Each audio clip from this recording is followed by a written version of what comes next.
রাধে রাধে বন্ধুরা, তোমরা সবাই কেমন আছো? আশা করি তোমরা ভালো আছো। আমি এখন ভালোই আছি, কারণ এতদিন তো তোমরা জানোই, তোমাদেরকে বলেছিলাম আমার দিদির মেয়ের অপারেশন হয়েছিল। ওকে নিয়ে একটু টেনশানে ছিলাম, চিন্তা ছিলাম। তা আজকে ওর সেলাইটা কেটে নিয়ে এসছে। এখনও একটু তোমাদের আশীর্বাদে এখনও একটু ভালোই আছে। আর আমি তো এতদিন দিদিবাড়িতে ছিলাম, তোমরা জানো। আর আমি কালকে দিদিবাড়ি থেকে মায়ের বাড়ি এসেছি, কারণ এতদিন ওদের বাড়িতে ছিলাম। এবার আমার তো বাড়ির তো যেতে হবে, কারণ আমার ছেলেটারও তো তোমরা সবাই জানো যে আমার বাবার শোনা এবার পড়াশোনা চালু আছে, ওর পড়াশোনাটা দেখতে হবে। আমি দুদিন পর আমার বাড়ি চলে যাব, কেন ওর পড়াটা আছে।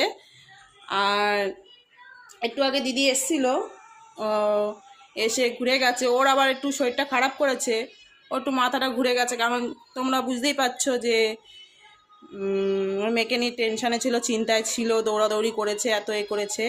তা আজকে আমার মা রান্না করেছে কি, আজকে লাঞ্চের মেনুটা কি হয়েছে তোমাদেরকে দেখাবো। এখানে আছে গরম ভাত, এই যে গরম ভাত। বাবার খাওয়া হয়ে গেছে, আমার বাবা সোনার খাওয়া হয়ে গেছে, এবার আমি আমার মা খাবো। আর আছে এখানে উচ্ছে উচ্ছে কুমড়ো দিয়ে ভাজা, মানে বটি বলে। আর এখানে আছে চিংড়ি মাছের মাথা ভাজা। আর আছে এখানে চিংড়ি মাছ দিয়ে কুমড়ো দিয়ে আলু দিয়ে তরকারি, পাতলা করে ঝোল।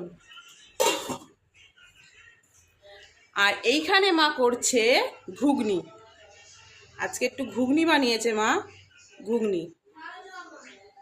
তা তোমাদেরকে কেমন, মানে আজকের লাঞ্চটা কেমন হয়েছে তোমরা আজকে জানিও। আর আমি কদিন পর, মানে আর কাল বাদে পরশু চলে যাব। তোমরা সবাই সাপোর্ট করো আমাকে, পাশে থেকো, আমাকে লাইক করো, কমেন্ট করো, অবশ্যই শেয়ার করো। আর তোমাদেরকেও আমি সাপোর্ট করব, শেয়ার করব। আর আমার দিদির মেয়েকে তোমরা আরও আশীর্বাদ করো, যাতে আরও ভালো তাড়াতাড়ি করে সুস্থ হয়ে ওঠে।